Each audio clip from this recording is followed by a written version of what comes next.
Eh, kalau senengnya ya pas dibolehin ngutang rokok ke warung. Itu mah susah semua, nggak ada seneng-senengnya. Gitulah.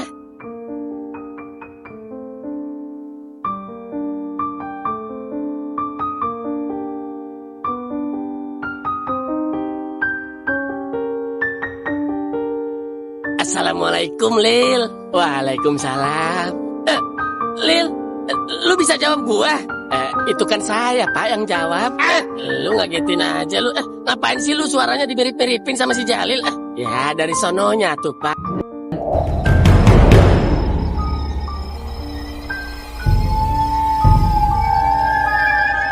Malam itu gue cuma mau nemenin orang ziarah. Tapi yang datang malah dua dunia. Malam itu gue bener-bener nyesal kenapa gue mau aja nemenin Jael ke makam Jalil, kembarannya itu.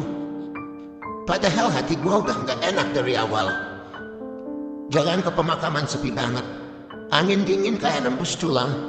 Jangkrik aja kayak males bunyi. Yakin Jael mau kesana sekarang?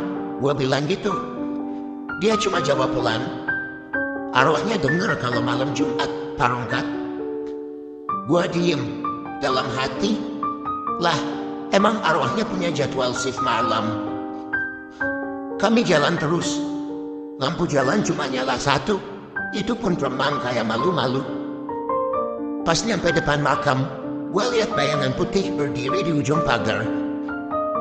Jael, itu siapa? Dia jawab santai. Kain, Pak. Gue dekati pelan. Ya Allah, bener kain. Tapi baunya kayak tanah baru digali. Gua mulai merinding. Sampai di pusara Jalil, Jael taruh bunga melati. Bau wangi itu malah bikin udara makin dingin. Dia duduk, tangannya nempel di batu nisan. Terus bilang lirih, Lil, gua datang, janji gua belum lunas. Gua langsung lengok, janji apaan Jael? Tapi dia nggak jawab. Matanya kosong, tapi bibirnya senyum. Detik itu gue sadar, senyum itu bukan senyumnya Jael. Tanah di depan kami mulai getar pelan. Waduh, ini tikus kali Jael, gue bilang. Dia malah nunduk makin dekat. Yang tuh tanahnya. Lalu suara dari bawah muncul, serak, pelan banget. Jael, janji kita belum selesai. Gue langsung mundur. Jael, lu denger gak? Dia berdiri pelan, mukanya pucat dan bilang, iya, itu Jalil. Dia manggil gue. Gue mau lari, tapi Jael nyamperin gue, matanya merah basah. Kembar gak boleh jauh-jauh, Rungkat. Satu mati, satu nyusul.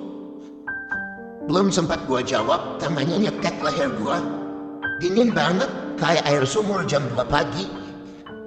Napas gua seret. Jael, lepasin. Gua mau teriak, tapi suara gua hilang. Cuma napas berat dan air mata. Dunia berputar. Di telinga gua suara lain nyusup pelan. Lu janji gak ninggalin gua, Rungkat. Itu suara Jalil. Sumpah gua hafal banget. Lil, jangan bawa gua, Lil. Tapi mulut gua gak bisa gerak. Tanah makin goyang. Retakannya kebuka. Dari dalam muncul tangan pucat tarik celana Jael. Gua jerit, astagfirullah. Jalil, jangan tarik dia. Tapi Jael malah senyum aneh. Tenang, Pak. Gua cuma nebengin aja. Capek hidup sendirian. Dan gua lihat sendiri, dia tenggelam pelan ke dalam tanah bareng suara desis kayak napas terakhir lilin. Gue jatuh tersungkur, napas gue ngos-ngosan. Tapi dari kejauhan muncul sosok putih loncat-loncat mendekat.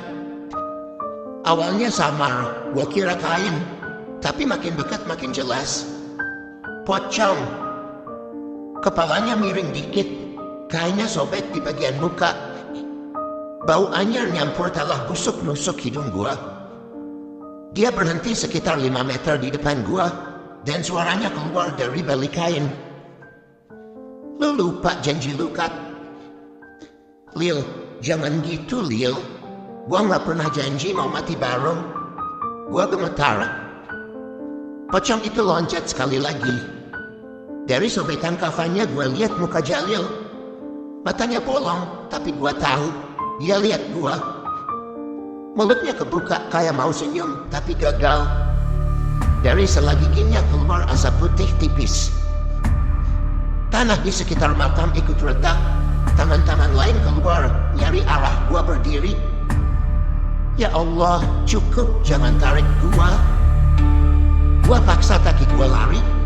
Setengah nyesot, setengah jatuh. Kabut tebel banget. Tapi gue lihat samar cahaya lampu jalan di ujung sana. Dikit lagi, Kak, dikit lagi. Gue ngomong ke diri sendiri. Pas gue nengok ke belakang, pocong itu gak ngejar. Dia berdiri di atas kubur Jalil, tangannya diujung ke arah gue sambil ngomong berat banget. Lu udah janji dong, Kak, jangan tinggalin gue di tanah ini sendirian. Suara itu kayak nembus dada. Lutut gue lemas, badan gue jatuh lagi. Kabut nutup semuanya. Tapi sebelum gelap total, gue masih sempat lihat dua bayangan berdiri di gerbang makam. Awalnya gue kira pohon, tapi pas lihat jelas, itu Robi sama Peon. Mukanya putih, matanya kosong, langkahnya pelan banget. Astagfirullah, jangan bilang mereka juga udah. Belum sempat gua lanjutin, ada tangan dingin narik pundak gua dari belakang. Lu gak sendirian, Kak. Sekarang kita bareng lagi. Setelah itu dunia gelap. Suara jangkrik hilang. Yang gua ingat cuma doa kecil di kepala. Ya Allah, kalau ini akhir gua, jangan biarin arwah gua kayak mereka. Kasih gua tempat tenang. Terakhir yang gua rasain cuma tanah lembab nempel di pipi. Dan napas terakhir gua yang berat banget.